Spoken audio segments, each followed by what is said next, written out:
మాతృదేవోభవ. చెప్పుట కోసమైకడు విచిత్ర కథల్ మహనీయ గ్రంథముల్ గుప్పిట పట్టి మాటలను గుప్పుచునుంటిని కాని. జగన్మాత. చెప్పుట కోసమైకడు విచిత్ర కథల్ మహనీయ గ్రంథముల్ గుప్పిట పట్టి మాటలను గుప్పుచునుంటిని కాని.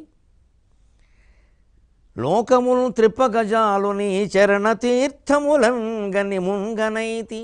లోకముల్ త్రిప్పగజాలు నీ చరణ తీర్థములంగని ముంగనైతి.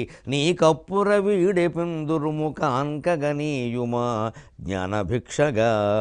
నీ కప్పుర వీడె పుందురుము కాన్కగనీయుమా జ్ఞానభిక్షగా. ఏబిఎన్ ఆంధ్రజ్యోతి ప్రేక్షక మహాశయులందరికీ నవజీవన వేదం అనే కార్యక్రమంలో 1566 భాగానికి, ప్రత్యేకించి లలితా సహస్రానికి సాగుతున్న సామాజిక వ్యాఖ్యలో 266 భాగానికి స్వాగతం పలుకుతాం. 378వ నామంలో ఉన్నాం. జాలంధర స్థితాయై నమః. ఆ సందర్భంగా జలంధర రూపంలో, జాలంధరీ రూపంలో ఉన్నటువంటి అమ్మవారిని నీటి పొదుపు రూపంలో ఎలా కాపాడుకోవాలో తెలుసుకుంటున్నాం. ఇప్పుడు మనం ఉన్న పరిస్థితికి సరిగ్గా సరిపోయే విధంగా. భూర్భువమంత్రకోవిదులు భూమి రహస్యమిరింగినారు. భూగర్భతటాకముల్ నిలిపి కాచిరి నీరములావిరంటకన్. దర్భశిఖాగ్రబుద్ధులు సుధామధురైక మనస్కులు ఈ భువిన్ గర్భిణి బోలె చూచిరి ఒకప్పుడు నీరసమావహింపకన్. వారి బుద్ధి ఎంత నిశితమో అంత దయార్ద్రం. బుద్ధి మావాడికి తెలివితేటలు బాగా ఉన్నాయి, తెలివితేటలు బాగా ఉన్నాయి, తెలివితేటలు బాగా ఉన్నాయని సరిపోద్దా? తెలివితేటలు దయతో కూడినవా కాదా? ఆ తెలివితేటలు సమాజానికి ఉపయోగపడుతున్నాయా లేదా? లేదు, సమాజాన్ని నాశనం చేసి దొంగాస్తులు కూడబెట్టుకోవడానికి, ఖాతాలు మార్చేయడానికి, డొల్ల కంపెనీలు పెట్టడానికి ఉపయోగిస్తున్నాయా? ఇది చదువుకుంటున్న వాళ్ళందరూ జాగ్రత్త పడాలి ఈ విషయంలో. లేకపోతే సరస్వతీదేవి తెల్లగా ఉంటుందని చెప్పడంలో ఉద్దేశం ఏం లేదు వేరే. సరస్వతి తెల్లగా ఉంటుందంటే, తెల్ల చీర కట్టుకుంటుందంటే, తెల్ల పూలు పెట్టుకుంటుంటే ఎందుకు? స్వచ్ఛత. చదువుకున్నవాడు స్వచ్ఛంగా ఉండాలి జీవితాన్ని. చదువుకున్న వాళ్ళే అవినీతి పరుల కింద ఎక్కువ బయటపడుతున్నారు. ఈ చదువు, ఈ తెలివితేటలన్నీ మనం బాగుపడాలి, ఎదుటివాడు నాశనం అయిపోతే మనకు అనవసరం. కానీ మన పూర్వులు కుశాగ్రబుద్ధులు, దర్భశిఖాగ్రబుద్ధులు. 82 పన్నాలను ఏకధాటిగా అప్పగించగలిగేవాళ్ళు. కానీ వాళ్ళు సుధామధురేక మనస్కులు. తేనె లాంటి మనస్సు అండి. పక్కవాళ్ళు బాగుండాలని ఆలోచించారు, అందరూ బాగుండాలని ఆలోచించారు. ఒకవేళ మన కుటుంబంలో తలపెట్టిన ఏదైనా కార్యక్రమం వల్ల, మనం చేస్తున్న ఏదైనా పని వల్ల గ్రామానికి ఏదైనా ఇబ్బంది వస్తుంటే పని ఆపేసేవాళ్ళు. ఇంతమంది బాధపడుతుంటే అది మంచి పని అనేవాళ్ళు, ఆపేసేవాళ్ళు. అందరినీ ఇబ్బంది పెట్టి మనం ఏమైనా చేయాలా ఈ పని అనేవారు. ఇవాళ మన ఆలోచనలు ఎలా తయారయ్యాయంటే, 10వ తరగతి కుర్రాడు పుట్టినరోజు పండగ చేసుకుంటే లేజర్ కిరణాలతోటి పండగ పోటీలా, లేజర్ కిరణాలతో ప్రసారాల, ప్రదర్శనల, అవన్నీ విమానాల రాకపోకలకు ఆటంకం కలిగించడం, ఆ ల్యాండింగ్కి టేకాఫ్కిను. దాని మీద చర్యలు తీసుకోవాల్సిన పరిస్థితి. తల్లిదండ్రులు ఏం చేస్తున్నట్టు, ఇంతంత ఖర్చు పెట్టి పార్టీ చేస్తే ఒక గోమ మీద ఒక్కడ కొడితే లోపల కూర్చోడు వాడు. 10వ తరగతి కదండి, 5వ తరగతి కుర్రాన్ని కూడా అదుపులో పెట్టలేని పరిస్థితుల్లోకి ఇవాళ వెళ్ళిపోయింది మొత్తం సమాజం. తల్లిదండ్రుల బలహీనత. 5వ తరగతి కుర్రాన్ని కూడా మన కళ్ళ ముందే కూర్చుని వాడు పబ్జీ ఆడతాడు, బ్లూ వేల్స్ ఆడతాడు, మనం ఏం అనడానికి వీల్లేదు. వచ్చే వార్తలను చూసి కంగారు పడిపోవడం, ఏదో వాడు ఏదో చేసుకుంటాడు, చేసుకోనియండి ఏంటట. మొత్తం తాకట్టు పెట్టి పిల్లల కోసం అలా చచ్చిపోవాలండి మనుషులు. సంస్కారం కదా ముఖ్యమైంది. 5వ తరగతి కురాడు, 3వ తరగతి కురాడు మన మాట విన్న పరిస్థితుల్లో ఉంటే రేపు పెద్ద అయ్యాక ఏమవుతాడు వీడు? పెద్ద రవుడి ఆవిడ పెళ్ళాన్ని ఏడిపించుకు తిండా ముందు. వీడికి తోడు అలాంటిదే వస్తే కొంప గుండమైపోదా? అసలు ఈ చదువుకుంటున్న విద్యార్థులు ఫోన్ వాడుతున్నారు అంటే ఆ చదువుకు సంబంధించింది ఏదైనా ఉంటే తప్పితే మిగిలిన సమయంలో తల్లిదండ్రులు లాక్కోవలసింది. ఏమైనా కానీ ఏ పరిణామాలకైనా సిద్ధపడవలసిందే. అందరి గర్భశోకం నాకు అర్థమవుతుంది, నాకు తెలుసు. ఎవరికైనా కలగచ్చు, అది మనం సిద్ధపడవలసిందే, చేసేది ఏం లేదు.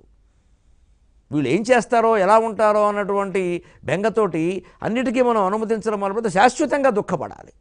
మనం దుఃఖపడినా పర్వాలేదు, యావత్ సమాజం దుఃఖపడేలా తయారవుతారు వీళ్ళు రౌడీల్లాగా. వాళ్ళు ఏదంటే అది ఇంట్లో నడుస్తూ ఉండేసరికి రేపు పెళ్ళాన్ని అలాగే అంటారు, మొగుడిని అలాగే అంటారు. నా ఇంట్లో నేను ఏదంటే అది మా నాన్నగారు చేశారు, నువ్వు చేయాల్సిందే అని భార్యని భర్తని ఇబ్బంది పెడతారు వీళ్ళు. ఎందుకంటే అలా నడిచింది చిన్నతనం అంతా, 20 ఏళ్ళు అలా నడిచింది ఆ అమ్మాయికి ఆ అబ్బాయికి. రేపు పెళ్ళయ్యాక కూడా అలాగే నడవాలని కోరుకుంటారు. నడవకపోతే అక్కడైనా ఆత్మహత్య చేసుకుంటారు. ఇక జీవితాంతం వీళ్ళు ఆత్మహత్య గురించే మనం ఆలోచిస్తూ కూర్చుంటామా, అద్వైత జ్ఞానం పొందుతామా? హత్యలు ఆత్మహత్యల చర్చలే ఎక్కువయ్యాయి, అద్వైతం గురించిన చర్చలు లేవు జీవితంలో. ఆత్మజ్ఞానాన్ని గురించిన చర్చలు లేవండి, హత్యలు ఆత్మహత్యల చర్చలే. వీటన్నిటికీ అధ్యాత్మ విద్య చెబుతున్న ఒకే ఒక సమాధానం, పిల్లల్ని ప్రేమించాలి తప్ప గారాబం చేయకూడదు. వారు ఏదంటే అది నడుస్తుంది అంటే పేలిపోవలసిందే, అనుమానం లేదు. ఒక్క దెబ్బ కొట్టి నోరు మూసి కూర్చో లోపల అని చెప్పాల్సింది. అది చిన్నప్పటి నుంచి అలవాటు చేయాలి. అది కూర్చో చెబుతున్నాం కదా, అదురుతాడు లోపల పోతాడు, లాగు నడుస్తుంది దెబ్బకి సన్నాసికి. ఆ మాత్రం అదిరింపు తల్లి కాకపోయినా తండ్రి అయినా చేయాలి. వీళ్ళ తల్లి లేదు, తండ్రి లేదు, దిక్కు లేదు. తల్లి తండ్రి పిల్లలకు బానిసలయ్యారు. పిల్లల మనోభావాలు బొడ్డుడని వాడి మనోభావాలకు దేశంలో ప్రాధాన్యం ఉంటుంది. ఇక్కడ పెద్దవాళ్ళందరూ మట్టి కొట్టుకుపోతారు. అలా అదుపు చేయాల్సిందే దాన్ని ఖచ్చితంగా. మన తెలివితేటలు, మన మేధాశక్తి అంతా సమాజానికి ఉపయోగపడాలి కానీ నాశనం చేయడానిక. మంచిది, వాళ్ళు ఎంత కుశాగ్ర బుద్ధులైనా సుధామధురంగా ఆలోచించారు. పక్కవాళ్ళు బాగుండాలి, అందరూ బాగుండాలి. అందుకని భూమిని గర్భిణిని చూసినట్టు చూశారు వాళ్ళు. నెల నిండుతున్న కొద్దీ గర్భిణి పట్ల అత్తమామలు కానీ, తల్లిదండ్రులు కానీ, భర్త కానీ ఎంత జాగ్రత్త వహిస్తారో అంత జాగ్రత్త వహించారు. ముఖ్యంగా ఆ గర్భిణీ స్త్రీ పట్ల తల్లిదండ్రులు తీసుకున్నటువంటి జాగ్రత్త అంతా భూదేవి పట్ల మన పూర్వులే తీసుకున్నారు. దానికి మనకి ఎప్పటికీ కూడా గడ్డిపరక ఉదాహరణ అండి.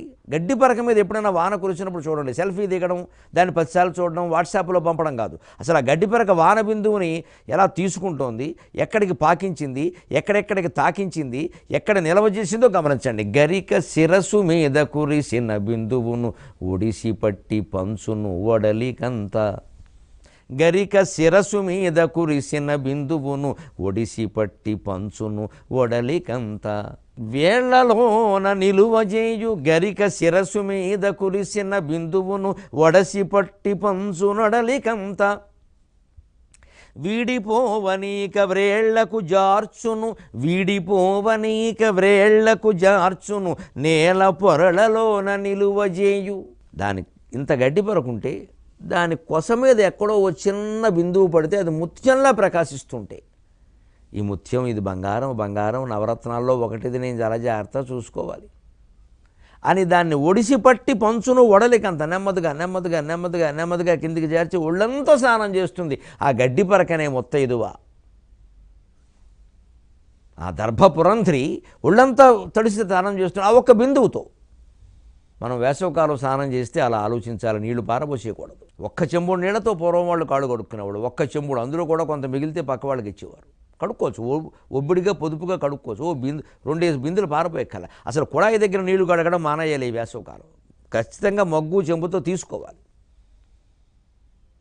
మొహం కడిగినప్పుడల్లా ఇలా బ్రష్ పెట్టుకోవడం, ఎవరితో మాట్లాడడం, కుళాయి వదిలేయడం. పైగా ఈ దోశలు పెడతారు చాలామంది. ఆలోచించండి దయచేసి, ఈ దోశట్లో పట్టే నీళ్ళు ఎన్ని పడతాయి చూడండి. దాన్ని కుళాయి తిప్పాలండి. కుళాయి తిప్పితే ఎడం చేత్తో ఇలా తిప్పి ఆ దోశ నిండగానే కుళాయి కట్టేయాలి. అలాగే ఉండాలి ఎప్పుడు దోశలు పట్టినా సరే. అందుకని కుళాయి తిప్పి ఇలా అంటున్నాము అంటే మనం ఈ చెయ్యి నోట్లోకి వెళ్ళి పుక్కిలించి ఊసేలోగా మళ్ళీ అవన్నీ వస్తున్నాయి.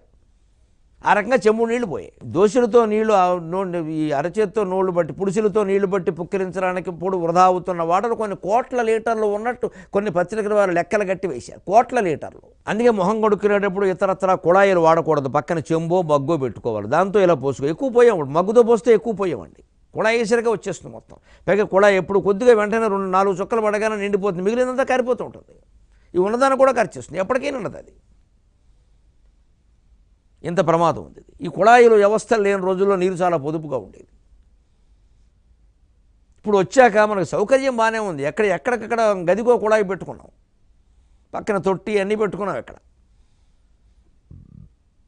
మనం అంతా అన్నిటికీ తొట్టి గ్యాంగ్ కింద తయారయ్యాం. మొత్తం నీళ్లు వృధా అయిపోతున్నాయి. అదే గడ్డిపరక తన శిరస్సు కొస మీద ఎక్కడో ఒక్క బిందువు వానదేవుడు కురిపిస్తే దాన్ని జాగ్రత్తగా ఒళ్ళంతా ఇలా సర్దుకుని పాకించుకుంటుంది, సరిపెట్టుకుంటుంది. గరిక శిరస్సు మీద కురిసిన బిందువును ఒడిసి పట్టి పంచునొడలికంత. విడిపోవనీక వ్రేళ్లకు జార్చును నేల పొరలలోన నిలువజేయు. ఆ పరక తన ఒళ్ళంతా ఆ బిందువుతో తడుపుకోవడమే కాకుండా దాన్ని మళ్ళీ కింద వృధాగా పడిపోకుండా వేళ్లకి చేరుస్తుంది. దాన్ని మళ్ళీ నేల పొరల్లో నిలువ చేస్తుంది. ఇంకేదైనా చుక్కలో వెయ్యో వంతు మిగిలితే దాన్ని మళ్ళీ రేపు వాడుకోవచ్చులే అని అంత జాగ్రత్త పడుతుంది. అది చుక్క విషయంలో పడిన జాగ్రత్తను మనం చెంబు విషయంలో పడితే చాలు. మనం చుక్క కాదు, చెంబు అయినా కానీ ఒక చెంబులోనో మగ్గులోనో మిగిలిన నీళ్ళు అలా ఉంటే ఇంకోటి మొహం కడుక్కోవచ్చు, ప్రమాదం ఏం లేదు. దానివల్ల ఏం రోగాలు వచ్చి అంత కంగారు పడిపోక్కలి. ఈ నీటి పొదుపు నేర్చుకోకపోతే ప్రమాదం ఏమిటి అంటే జాలంధర స్థితురాలైన అమ్మవారికి ఎంత కోపం వస్తుంది అంటే భావి సామ్రాజ్యం అంతా, భావి తగాదాలన్నీ అలాగే ఉంటాయి. నీటి బొట్టునకేందియు సాటి రాదు భావి పోరాటమంతయు బావి కొరకే. నీటి బొట్టునకేందియు సాటి రాదు భావి పోరాటమంతయు బావి కొరకే. ధరణిలో నీటి మట్టము తగ్గుటనిన గుండెదడ చూపు రేఖలు కృంగినటులే. భూమండలంలో నీటి మట్టం తగ్గిపోతుంది, భూగర్భంలో నీటి మట్టం తగ్గిపోతుంది అంటే ఈసీజీ గ్రాఫ్లో గుండె రేఖల కిందికి జారిపోయినట్టే భావించాలి. అంత ప్రమాదకరం, భూదేవి గుండెపోటు వచ్చినట్టే. ఈసీజీలో గ్రాఫింగ్లో చూడండి మీరు ఎలా ఎలా ఎలా ఎలా ఉన్నదో ఒకసారి డామ్ అందంటే అయిపోయినట్టే. ఇంకా ఒట్టుకాయితమేనండి ఏం తీసేస్తాడు. సరిగ్గా భూగర్భంలో నీటి మట్టం అంతే. ఆ నీటి మట్టం తగ్గింది ఏంటి గుండెదడ వచ్చినట్టే భూదేవికి. అంత తీవ్రంగా తీసుకోవాలి ఆ విషయం. మనం ఒక్కళ్ళని చేస్తే అవుతుంది ఏమిటి, ఈ మెట్ట వేదాంతం మాటలు మానేయాలి. ఈ దేశంలో పెద్ద వ్యాపించిన జబ్బు ఇది. మనం చేస్తే అవుతుందా, మనం ఒక్కళ్ళని చేస్తే అవుతుంది, ఎంతమంది చేయాలి ఆ లెక్క చెప్పండి.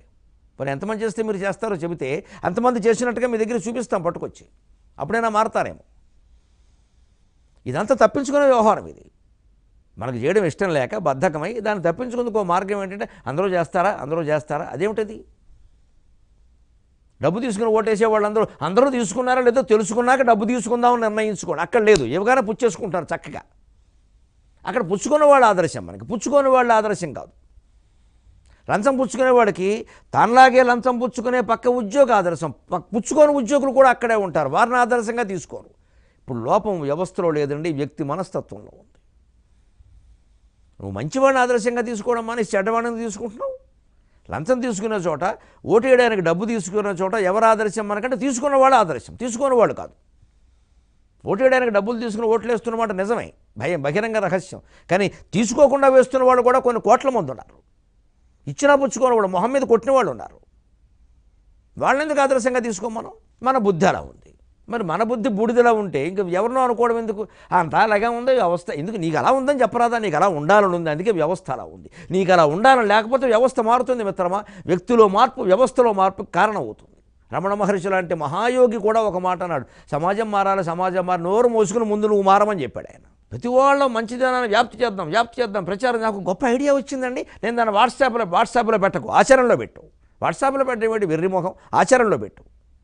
ఆచరణలో పెట్టాడు, వాట్సాప్లో పెడతాడు, ఫేస్బుక్లో పెడతాడు. పొట్టని వేళ్ళు పైకి కిందికి చూసుకుని వెర్రి ఆనందం పొందుతూ ఉంటాడు. ఇక్కడ ఈ మాట ఎవరు చెప్పలేదండి, మీరు ఒక్కరే చెప్పారు. చెప్పేవాళ్ళు చాలామంది ఉన్నారమ్మా, చేసేవాళ్ళే లేరు. ఒక మంచి మాట మనకు చూస్తే వాట్సాప్లో పెట్టకూడదు, ఆచరణలో పెట్టాలి.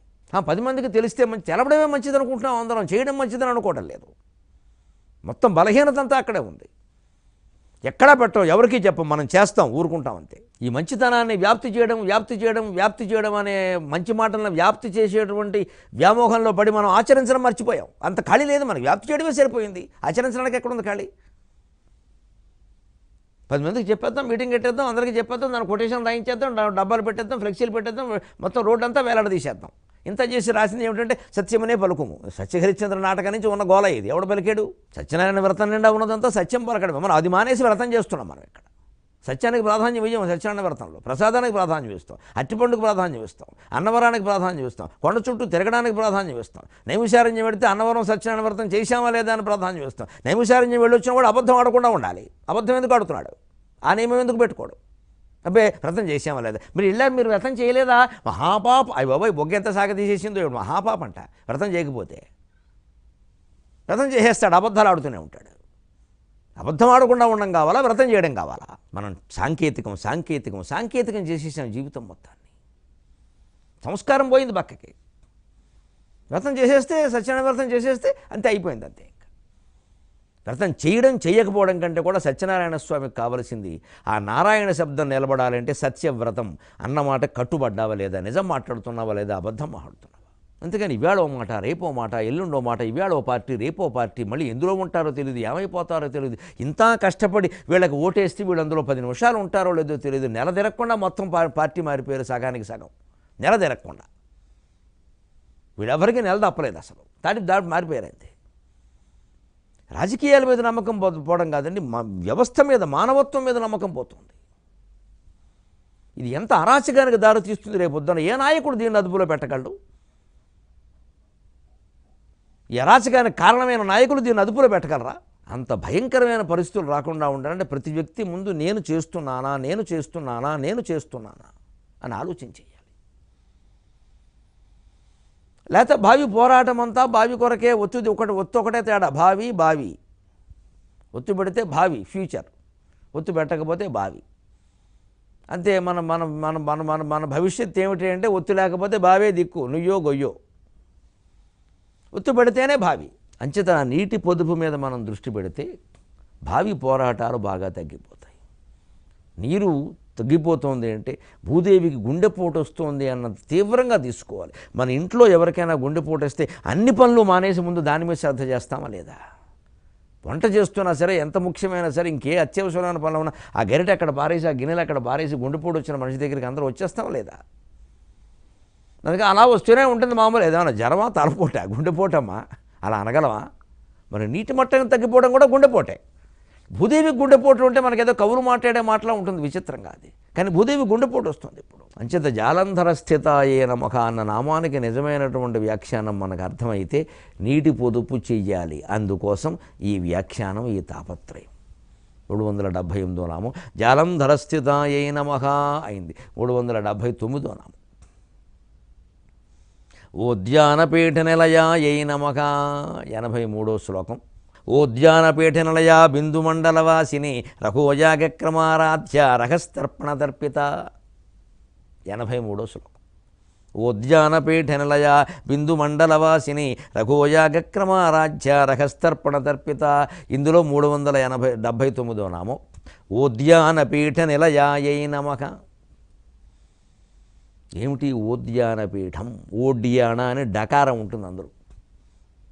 డాగు, డాబా అన్న దాంట్లో డా ఉంటుంది, ఓడ్యాన అని ఉంటుంది. ఓడ్యానపీఠ నిలయాయే నమః. ఓడ్యానం అనే పీఠంలో ఉంటావమ్మా.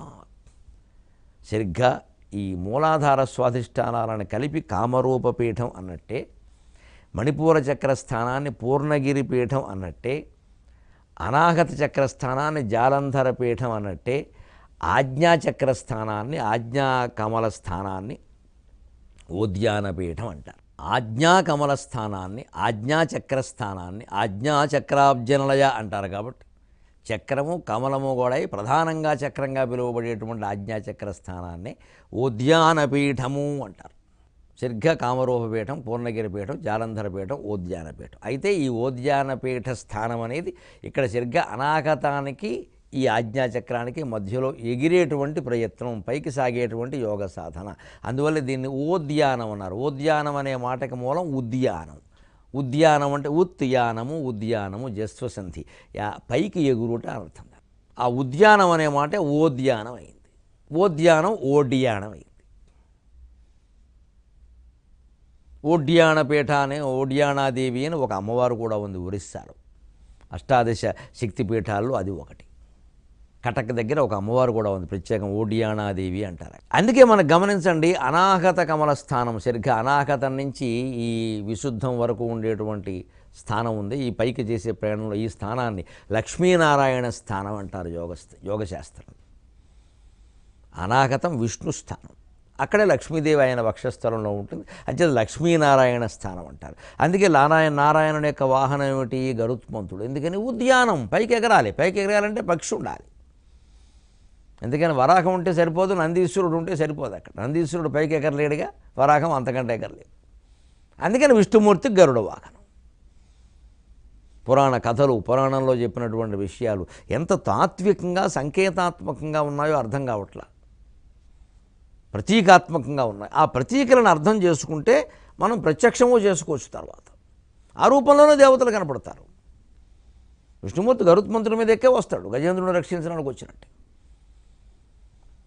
కానీ ఎప్పుడూ ఒక చోట ఆయన గరుత్మంతుని మీద అలా కూర్చుని ఉంటాడు అనుకోవడం అజ్ఞానం. మన శరీరంలో జరిగేటువంటి ఆ ప్రక్రియనే, యోగ ప్రక్రియనే అలా చెప్పారు. అంచేది అది ఓద్యానపీఠం, పైకి ఎగరాలి అక్కడి నుంచి. ఉద్యానం ఓద్యానం, అందుకే గరుడ వాహనం.